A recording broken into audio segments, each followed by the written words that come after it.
Hey, what's up, everyone? This is Minnesota Mike back with you for another video. This is another one in my vlog series that I do through the Memphis Songwriters Association in conjunction with the blog that I write for them, all about songwriting and what has worked for various artists over the course of a handful of years, whether those songs have been hits or not.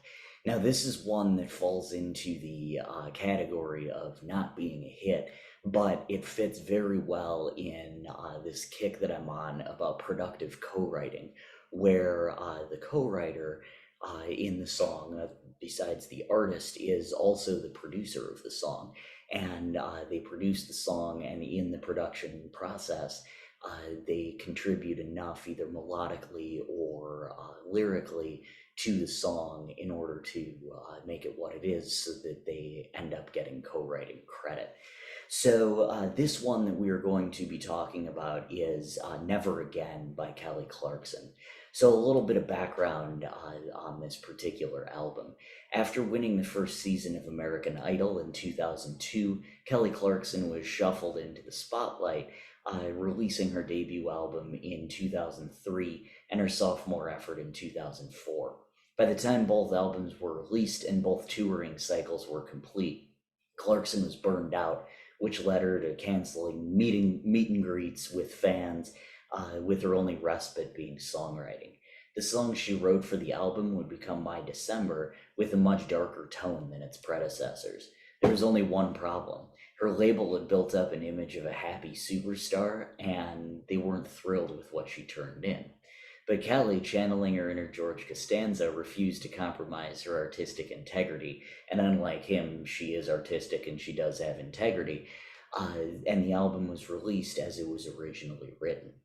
So lyrically, Never Again expresses the hope that an ex's new lover will experience the worst. It starts out by saying, I hope the ring you gave her turns her finger green, and dismisses the typical toxic patterns of behavior that a person like this tends to exhibit, saying, I never read your letter because I knew what you'd say. Give me that Sunday school answer trying to make it all okay.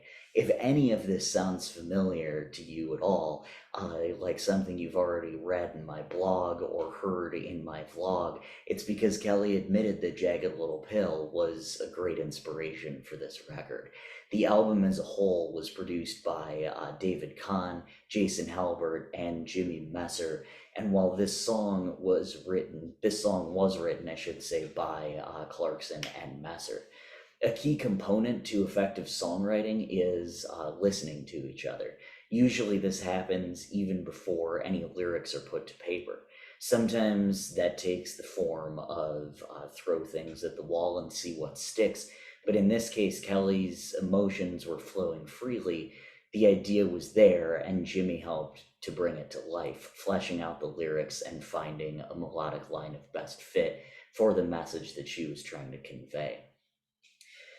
Melodically, this song is driven by an electric guitar riff with various fills throughout. The guitar and vocals, before the drums come in with I Never Read Your Letter, uh, and then background vocals accompany her vocals in the chorus.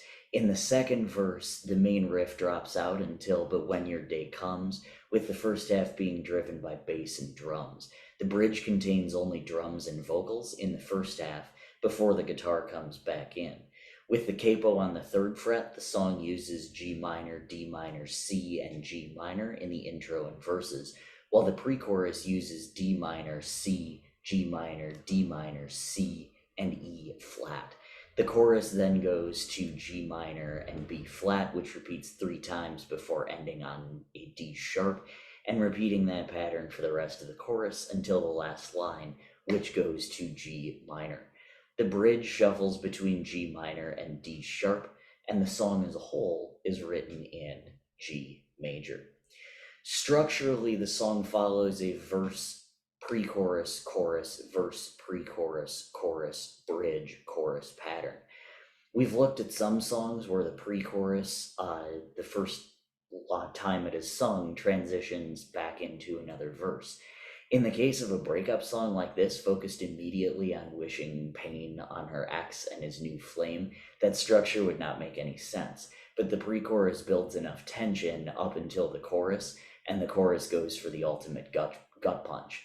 The bridge almost feels like she's talking to herself, but doubting with its calm nature, before she finally settles defiantly on never again in the last chorus. My rule for this particular blog and vlog was that, to have one producer slash one co-writer per artist, and the song had to be defiantly heartfelt rather than a generically produced pop song that people can listen to in the background. In searching for another example, I came across Ben Moody, who is the former guitarist of Evanescence and has worked with Hannah Pestel and Avril Lavigne on various projects. Although he did not fit this blog for being a lyrical co-writer, he's a very talented musician and composer, and definitely someone worth checking out if you're looking for tips on how to share your sound with a certain artist. So you can listen to Never Again. It is linked below.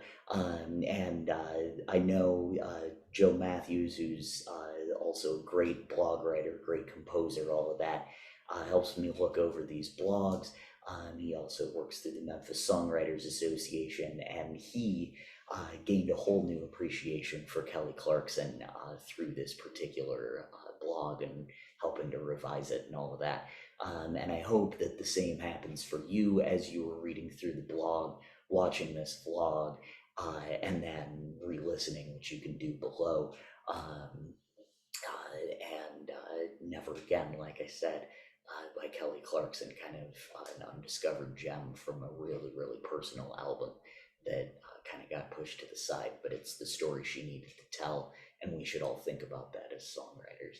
So I'm Minnesota Mike. Next time we are going to chat about Someone Like You by Adele, which was produced by Minnesota's own Dan Wilson, and he was also listed as a co-writer on the track.